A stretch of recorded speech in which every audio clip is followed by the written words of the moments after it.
तर आज आहेत माझ्याकडे हे 2 सनस्क्रीन, एक आहे डॉट एंड कीचं आणि एक आहे ॲक्वालॉजिकाचं.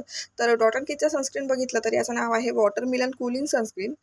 यामध्ये SPF 15 PA++++ आहे.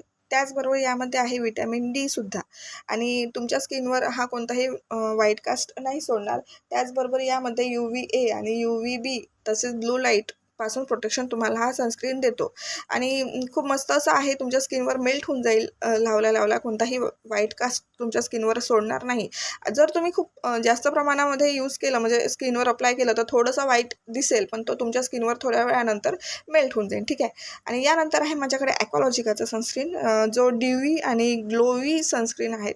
यामध्ये पपाया आणि व्हिटॅमिन सी आहेत, जो तुमच्या स्किनला ब्राईट आणि हायड्रेट करतो. आणि त्याचबरोबर यामध्ये सुद्धा SPF 15+ PA+++ आहे. हा सुद्धा UVA आणि UVB तसेच ब्लू लाईटपासून तुम्हाला प्रोटेक्शन देतो. हा सनस्क्रीन लाव